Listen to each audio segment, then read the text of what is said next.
Ang pagpapatawad ay isa sa pinakamahirap na bagay na ating ginagawa bilang tao. May mga sugat na dulot na masasakit na salita, pagtataksil, at mga karanasang tila hindi madaling kalimutan. Madalas nating iniisip na ang pagpapatawad ay para lamang sa taong nakasakit sa atin, ngunit ang totoo, ito rin ay isang biyaya na nagpapalaya sa ating sarili mula sa bigat ng galit, sama ng loob at kapaitan. Inaanyayahan tayo ng Diyos na ilapit sa Kanya ang ating mga sugat at hayaang Siya ang maghilom sa mga bahaging matagal nang nasasaktan. Sapagkat kapag tayo ay nagpapatawad, tayo ay nagiging larawan ng pag-ibig at habag ng Diyos na unang nagpatawad sa atin. Sa gabing ito, dalhin natin sa Kanya ang lahat ng mga pangalang mahirap nating bitawan. Mga alaalang patuloy na bumabagabag sa atin at ang mga pagkukulang na nais nating ipagkaloob sa Kanya. Awa. Sinasabi sa Colossus chapter 3 verse 13, magpasensyahan kayo at magpatawaran sa isa't isa kung may hinanakit kayo kaninuman. Kung paanong pinatawad kayo ng Panginoon, gayon din naman ang gawin ninyo. Bago tayo manalangin, ihanda natin ang ating puso sa harapan ng Diyos. Huminga tayo ng malalim at hayaan nating siyasatin niya ang ating kalooban. Hingin natin ang biyaya ng pagpapakumbaba at lakas upang magpatawad at humingi rin ng kapatawaran kung kinakailangan. Tandaan natin na walang pusong napakatigas na hindi kayang palambutin ng Diyos at walang sugat na napakalalim na hindi niya kayang pagalingin. Halina at tayo'y manalangin sa Diyos. Sa ngalan ng Ama at ng Anak at ng Espiritu Santo. Amen. Panginoon naming Diyos, sa gabing ito, kami ay lumalapit sa iyo na may pusong mapagpakumbaba at tapat. Hindi kami lumalapit bilang perpekto, kundi bilang mga anak na nagkulang, nanghina at nagkamali. Panginoon, alam mo ang lahat ng aming nagawa ngayong araw. Alam mo ang bawat salitang binigkas, ang mga salitang nakapagpagaling at ang mga salitang nakasakit. Alam mo ang bawat isip na aming iniisip, ang mga dalisay at ang mga hindi karapat-dapat. Alam mo ang bawat kilos ng aming kamay, ang mga ginagawa sa pag-ibig at ang mga ginagawa sa pansariling hangarin. Kaya sa gabing ito, O Diyos, hindi na kami magtatago, hindi na kami magpapanggap, inilalantad namin sa iyo ang aming puso, sapagkat ikaw lamang ang makapaglilinis nito. Panginoon, patawarin mo kami sa mga sandaling mas pinili naming magalit kaysa umunawa. Patawarin mo kami sa mga sandaling mas pinili naming manahimik kahit kailangan naming magsalita ng katotohanan.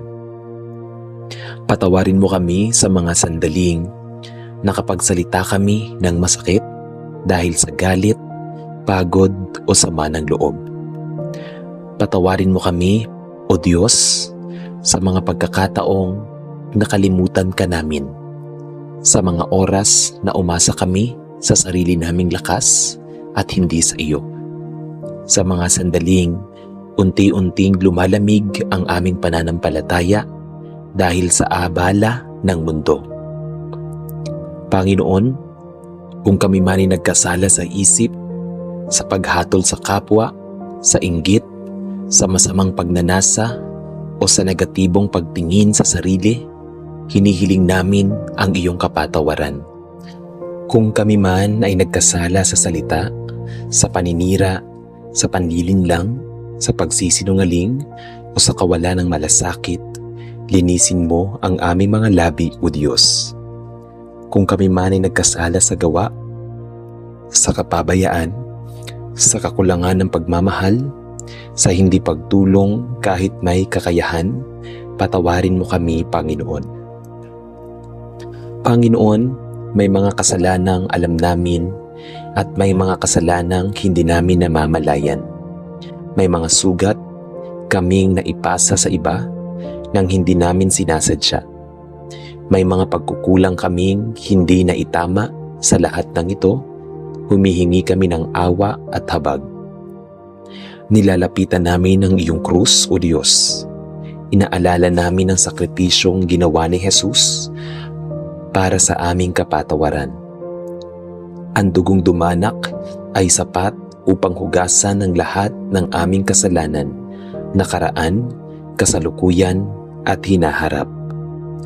Panginoon, linisin mo kami. Baguhin mo kami, ibalik mo ang galak ng aming kaligtasan.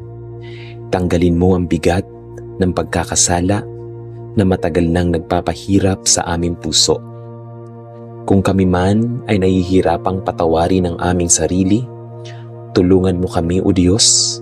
Ipaalala mo sa amin na kung ikaw ay nagpapatawad, wala nang karapatang humatol pa.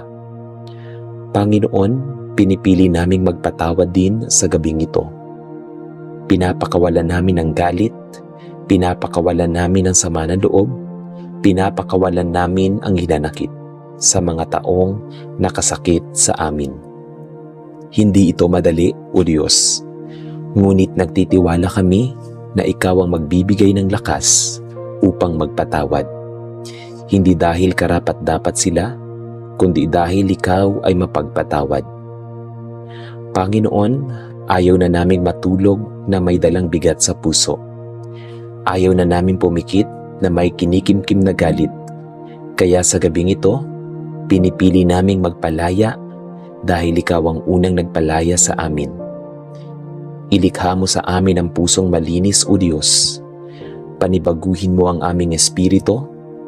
Turuan mo kaming mamuhay ayon sa iyong kalooban.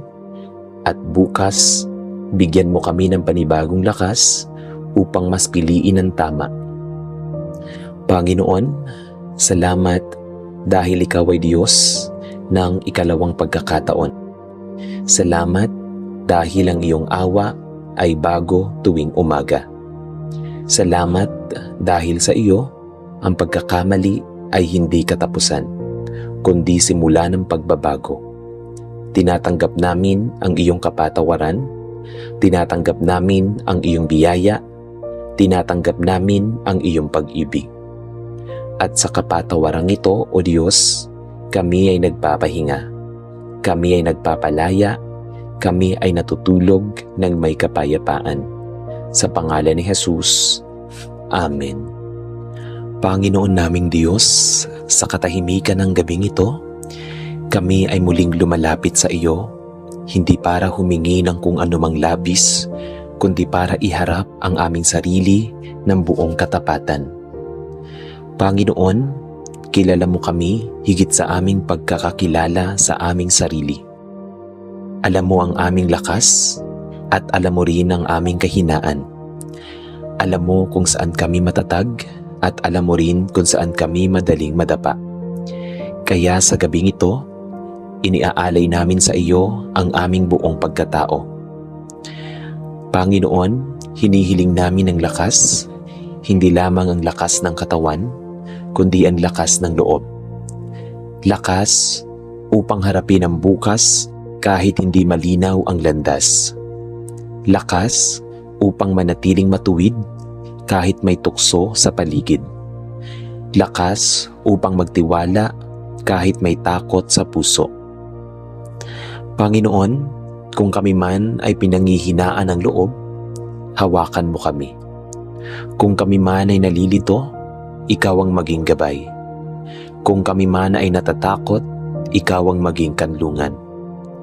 Sa gabing ito, O Diyos, inaamin namin na may mga bagay na labis naming pinoproblema. May mga tanong na paulit-ulit sa aming isipan. May mga desisyong kailangan naming harapin, ngunit hindi namin alam ang tamang hakbang. Kaya hinihiling namin, Panginoon, na ikaw ang magbigay ng karunungan, hindi ang karunungang nagmumula sa mundo, kundi ang karunungang nagmumula sa iyo. Turuan mo kaming makinig sa iyong tinig, higit sa ingay ng paligid.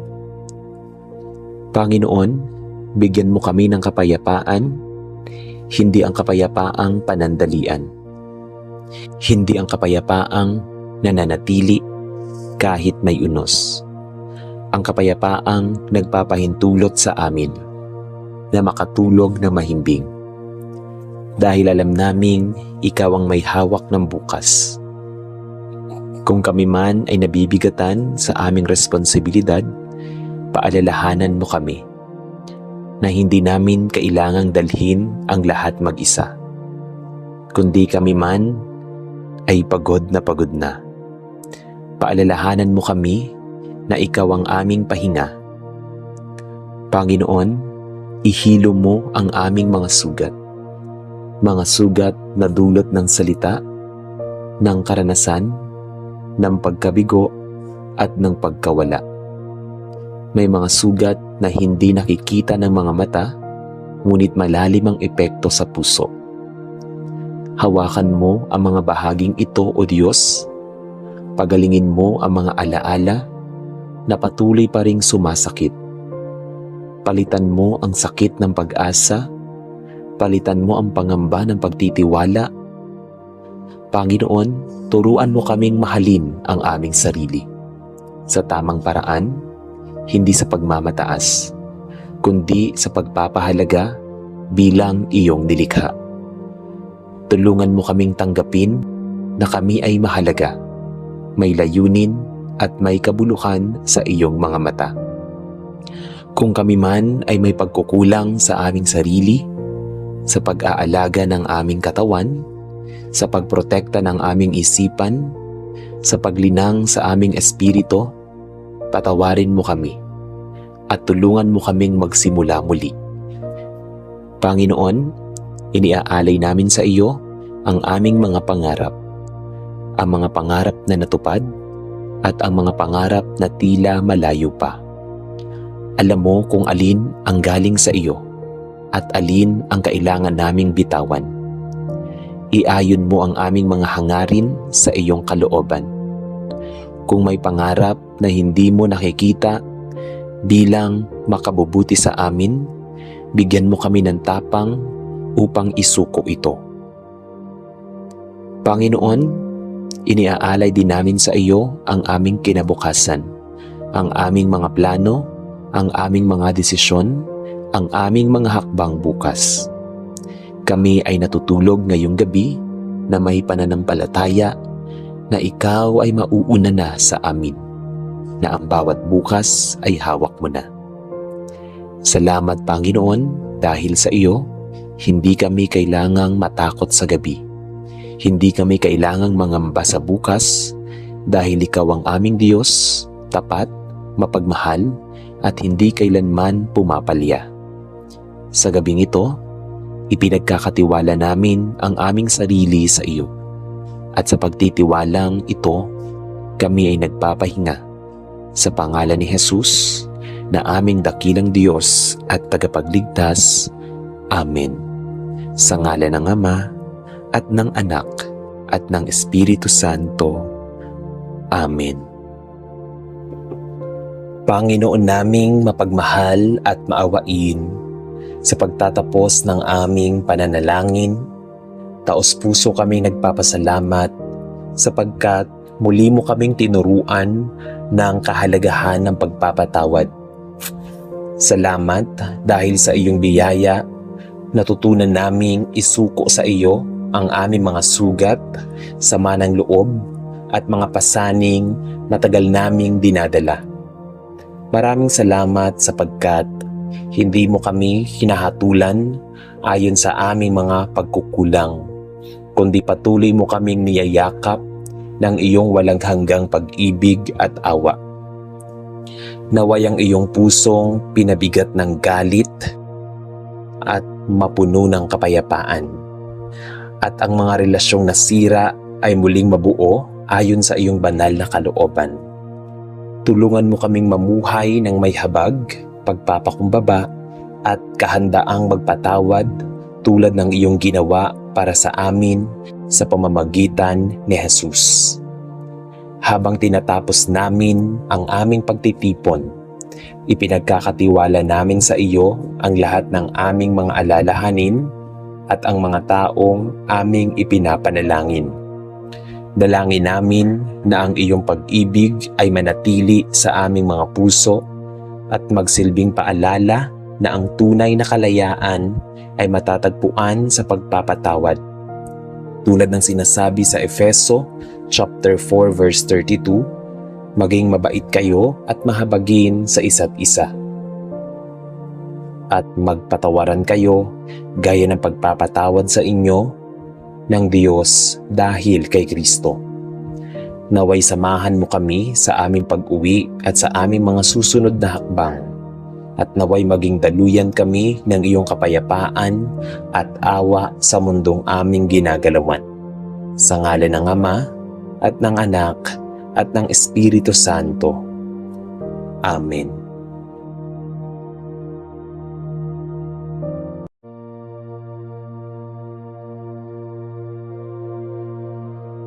Sa ngalan ng Ama at ng Anak at ng Espiritu Santo. Amen. Aming mapagmahal na Ama sa langit, lumalapit po kami sa iyong banal na presensya na may pusong mapagpakumbaba at puno ng pananampalataya. Ikaw ang Diyos ng kapayapaan, pagmamahal at pag-asa. Sa mundong puno ng kaguluhan, alitan at pangamba, ikaw lamang ang aming tunay na kanlungan. Maraming bagay ang nagdudulot ng takot sa aming puso. Mga suliranin sa pamilya, pagsubok sa kabuhayan, mga karamdaman at kawalang katiyakan sa hinaharap.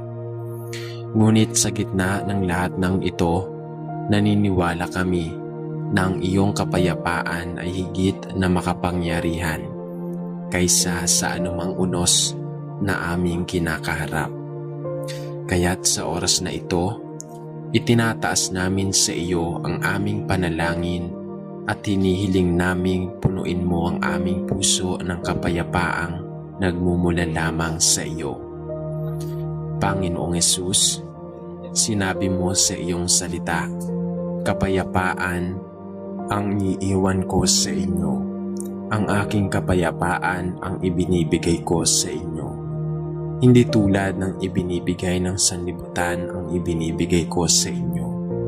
Salamat sapagkat ang kapayapaang iyong ipinagkakaloob ay hindi nakasalalay sa aming kalagayan, kundi sa iyong walang hanggang presensya. Kapag kami ay natatakot, ipaalala mo sa amin na ikaw ay kasama namin. Kapag kami ay nababalisa, tulungan mo kaming ilagak sa iyo ang lahat ng aming alalahanin. At kapag kami ay naliligaw ng landas, akayin mo kami pabalik sa iyong piling, kung saan matatagpuan ang tunay na kapahingahan ng aming kaluluwa. Ama, ipinapanalangin namin ang kapayapaan sa aming puso. Maraming pagkakataon na kami ay nabibigatan sa mga problemang aming dinadala. Minsan ang aming isipan ay puno ng mga tanong na wala kaming kasagutan. May mga gabing hindi kami makatulog dahil sa pag-aalala at mga umagang bumabangon kaming dala pa rin ang bigat ng aming damdamin. Panginoon, hipuin mo ang aming puso at alisin mo ang anumang takot, pagdududa at pangamba. Turuan mo kaming magtiwala sa iyo sa bawat sandali ng aming buhay. Naway maramdaman namin ang iyong yakap na nagbibigay ng kapanatagan at lakas upang harapin ang bawat araw. Panginoon, ipinapanalangin namin ang kapayapaan sa aming tahanan. Naway ang bawat pamilya ay mapuno ng pagmamahalan, pag-unawa at pagpapatawad. Ilayo mo sa amin ang mga salitang nakakasakit at sa mga kilos na nagdudulot ng pagkakawatak-watak. Tulungan mo kaming pahalagahan ang isa't isa at maging handang magpakumbaba kapag hindi nagkakaunawaan. Naway ang aming tahanan ay maging lugar ng panalangin, pagtutulungan at pagsamba sa iyo. Kapag may mga pagsubok na dumarating, tulungan mo kaming manatiling nagkakaisa at kumakapit sa iyong mga pangako. Ama naming nasa langit, ipinapanalangin namin ang mga taong nawawala ng kapayapaan dahil sa kanilang mga karamdaman. Marami ang nahihirapan dahil sa sakit na kanilang nararanasan at marami rin ang natatakot sa maaaring mangyari sa hinaharap. Panginoon, Ikaw ang dakilang manggagamot. Hipuin mo sila ng iyong pagpapagaling na kamay. Bigyan mo sila ng lakas, pag-asa at kapayapaan. Naway maramdaman nila na hindi sila nag-iisa sa kanilang pinagdaraanan at na ikaw ay nananatiling kasama nila sa bawat sandali. Panginoon, inilalapit namin sa iyo ang mga taong nawala ng mahal sa buhay. Alam naming walang salita ang kayang lubos na magpagaan ng kanilang dalamhati. Ngunit naniniwala kami na ikaw ang Diyos na nagbibigay aliw sa mga pusong nasasaktan. Yakapin mo sila ng iyong pagmamahal at punuin mo ang kanilang puso ng iyong kapayapaan. Tulungan mo silang magpatuloy at maniwala na balang araw sa iyong piling mawawala na ang lahat ng luha, sakit at pangungulila. Ama, ipinapanalangin namin ang mga kabataan na dumaraan sa iba't ibang hamon ng buhay. Sa panahon ng social media, peer pressure at maraming tukso, tulungan mo silang matagpuan ang kanilang pagkakakilanlan sa iyo. Bigyan mo sila ng kapayapaan sa kanilang isipan at puso. Ilayo mo sila sa mga impluwensyang magdadala sa kanila sa kapahamakan. Naway lumaki silang may takot sa Diyos at may matibay na pananampalataya na magsisilbing gabay nila sa bawat desisyon na kanilang gagawin. Panginoon, ipinapanalangin din namin ang mga magulang na nagsusumikap para sa kanilang pamilya. Maraming magulang ang tahimik na nag-aalala para sa kinabukasan ng kanilang mga anak. Marami ang nagsasakripisyo at nagtitiis upang matustusan ang mga pangangailangan ng kanilang tahanan. Panginoon, bigyan mo sila ng kapayapaan at lakas. Ipaalala mo sa kanila na nakikita mo ang bawat sakripisyong kanilang ginagawa at hindi mo sila pababayaan. Ama naming mapagmahal, inilalapit namin sa iyo ang aming bansa at ang buong mundo. Sa gitna ng mga digmaan, kaguluhan, kahirapan at kawalan ng pagkakaisa, hinihiling namin ang iyong kapayapaan. Gabayan mo ang mga pinuno ng bawat bansa. Bigyan mo sila ng karunungan upang gumawa ng mga desisyong magdudulot ng pagkakaisa at kabutihan para sa lahat. Naway manaig ang pagmamahalan kaysa puot at ang katotohanan kaysa sa kasinungalingan. Panginoon, naaalala namin ang iyong salita sa Filipos chapter 4 verse 6 to 7. Huwag kayong mabalisa tungkol sa anumang bagay. Sa halip, ipanalangin ninyo ang lahat ng inyong kailangan at magpasalamat kayo sa Diyos. At ang kapayapaan ng Diyos na hindi kayang maunawaan ng tao ang siyang magbibigay at mag-iingat sa inyong puso at isipan dahil kay Kristo Jesus. Salamat Panginoon sa pangakong ito. Kapag kami ay nababalisa, tulungan mo kaming lumapit sa iyo sa panalangin. Naway ang iyong kapayapaan ang maghari sa aming puso araw-araw. Ama, hinihiling namin ang kapayapaan sa aming isipan. Maraming bagay ang bumabagabag sa amin, mga problema sa pananalapi, mga desisyong kailangang gawin, at mga alalahanin tungkol sa hinaharap.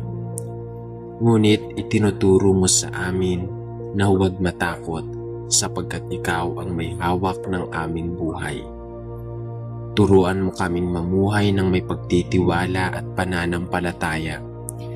Tulungan mo kaming ituon ang aming pansin, hindi sa aming mga problema, kundi sa iyong katapatan at kabutihan. Panginoon, tulungan mo kaming maging instrumento ng iyong kapayapaan. Naway sa bawat lugar na aming napupuntahan at magdala kami ng iyong pag-asa at kabutihan sa bawat tahanan na aming paroroonan. Turuan mo kaming magpatawad, makinig at maumunawa. Kapag kami ay naharap sa alitan, bigyan mo kami ng karunungang piliin ang kapayapaan kaysa galit. Naway makita ng iba ang iyong liwanag sa aming buhay at mahikayat silang lumapit sa iyo. Ama naming nasa langit, salamat sapagkat hindi mo kami iniiwan sa gitna ng aming mga pagsubok. Salamat sapagkat sa bawat luha na aming ibinubuhos, naroroon ka upang kami ay aliwin. Salamat sapagkat sa bawat luha na aming ibinibigay, sa bawat panalangin na aming ibinubulong, nakikinig ka. At salamat sapagkat sa bawat araw ng aming buhay, patuloy mong ipinapaalala na hindi kami nag-iisa. Lord, ipinagkakatiwala namin sa iyo ang lahat ng aming alalahanin. Inilalagak namin sa iyong mga kamay ang aming puso, isipan, pamilya at kinabukasan. Naway ang iyong kapayapaan ang maghari sa aming buhay ngayon at magpakailanman. Patuloy mo kaming gabayan, palakasin at akayin sa landas ng iyong inihanda para sa amin. Ito ang aming dalangin sa makapangyarihang pangalan ni Jesus na aming Panginoon at tagapagligtas. Amen. Aming Ama na nasa langit, muli kaming lumalapit sa iyo na may pusong puno ng pasasalamat at pagtitiwala. Sa bawat sandali ng aming buhay, pinatutunayan mo na ikaw ay tapat at hindi nagkukulang sa iyong pagmamahal sa amin. Kahit maraming bagay ang nagbabago sa mundong aming ginagalawan, ikaw ay nananatiling hindi nagbabago. Ikaw ang aming matibay na muog, aming kanlungan at aming kapahingahan. Kaya naman sa pagpapatuloy ng aming panalangin, hinihiling namin na muli mong ibuhos sa amin ang iyong banal na kapayapaan. Ang kapayapaang hindi kayang nakawin ng anumang pagsubok, problema o pangyayari sa aming buhay. Panginoong Hesus, maraming pagkakataon na nawawala kami ng kapayapaan dahil sa mga bagay na wala naman kaming kontrol. Nag-aalala kami sa kinabukasan, sa aming trabaho, sa kalusugan ng aming pamilya at sa mga pangangailangan na tila hindi sapat ang aming kakayahan upang matugunan. Ngunit sa oras na ito, pinipili naming isuko sa iyo ang lahat ng aming mga pasanin. Tulungan mo kaming maalala na hindi mo kami kailanman pinababayaan noon at hindi mo rin kami pababayaan ngayon. Turuan mo kaming mamuhay ng may pagtitiwala at hindi pagpapadala sa takot na dulot ng kawalang katiyakan. Ama, ipinapanalangin namin ang mga pusong matagal nang nababalot ng pag-aalala at kalungkutan. Marami sa amin ang ngumingiti sa harap ng ibang tao, ngunit tahimik na umiiyak kapag kami ay nag-iisa. May mga sugat na hindi nakikita ng mata at may mga laban na sa iyo lamang namin maibubulong. Panginoon, hipuin mo ang mga pusong ito. Punuin mo sila ng iyong pag-ibig at kapayapaan. Naway maramdaman nila na hindi sila kailanman nag-iisa at na sa bawat luha na kanilang ibinubuhos, naroon ka upang sila ay damayan. Panginoon, inilalapit namin sa iyo ang mga taong nakakaranas ng hindi pagkakaunawaan sa kanilang pamilya. Maraming tahanan ang nasisira dahil sa galit, pride, at kakulangan ng pagpapatawad. Inihiling namin na paghilumin mo ang bawat sugatang relasyon. Turuan mo kaming maging mapagpakumbaba at handang magpatawad para sa kapakanan ng aming mga mahal sa buhay. Naway ang bawat tahanan ay mapuno ng iyong presensya at maging tahanan ng kapayapaan at pagmamahalan. Ama naming mapagmahal, ipinapanalangin namin ang mga taong nawala ng trabaho at hindi alam kung saan kukuha ng kanilang pang-araw-araw. Lord, alam mo ang kanilang takot at pangamba. Buksan mo ang mga pintuan ng oportunidad para sa kanila. Bigyan mo sila ng lakas ng loob na huwag mawala ng pag-asa. At habang naghihintay sila sa iyong kasagutan, punuin mo ang kanilang puso ng kapayapaan na nagmumula sa pagtitiwala na ikaw ang kanilang tagapaglaan. Panginoon, ipinapanalangin din namin ang mga estudyanteng pinanghihinaan ng loob dahil sa mga hamon sa kanilang pag-aaral. Marami sa kanila ang napapagod, nag-aalinlangan sa kanilang kakayahan at natatakot sa kanilang kinabukasan. Panginoon, ipaalala mo sa kanila na mayroon kang magandang plano para sa kanilang buhay. Bigyan mo sila ng karunungan, tiyaga at kapayapaan sa kanilang puso. Naway matutunan nilang ilagak sa iyo ang kanilang mga pangarap at magtiwala sa iyong perpektong oras. Ama, inilalapit namin sa iyo ang mga taong dumaraan sa matinding pagsubok sa kanilang kalusugan. Ang ilan ay matagal nang nakikipaglaban sa karamdaman, samantalang ang iba naman ay naghihintay ng mabuting balita mula sa kanilang mga doktor. Panginoon, ikaw ang dakilang manggagamot. Hinihiling namin na yakapin mo sila ng iyong kapayapaan. Kahit sa gitna ng kanilang karamdaman, naway maramdaman nila na ikaw ay naroroon, nagbibigay ng pag-asa at lakas upang sila ay magpatuloy. Panginoon, tulungan mo rin kaming magkaroon ng kapayapaan sa aming relasyon sa iyo. Maraming beses na kami ay lumalayo dahil sa aming mga pagkakamali at kasalanan. Ngunit salamat sapagkat ang iyong pagmamahal ay hindi nakabatay sa aming pagiging karapat-dapat. Turuan mo kaming lumapit sa iyo araw-araw, magtiwala sa iyong biyaya, at mamuhay sa iyong kalooban. Naway ang aming pakikipag-ugnayan sa iyo ang maging pinagmumula ng aming tunay na kapayapaan. Inaalala namin ang iyong pangako sa Juan chapter 14 verse 27. Kapayapaan ang iniiwan ko sa inyo. Ang aking kapayapaan ang ibinibigay ko sa inyo. Huwag kayong mabalisa o matakot. Lord, salamat sapagkat ang iyong kapayapaan ay hindi tulad ng ibinibigay ng mundong ito. Ang iyong kapayapaan ay nananatili kahit sa gitna ng bagyo. Kaya't tulungan mo kaming kumapit sa iyong pangakong ito sa bawat araw ng aming buhay. At sa pagtatapos ng bahaging ito ng aming panalangin, Lord, muli naming itinataas sa iyo ang aming puso, isipan at kaluluwa.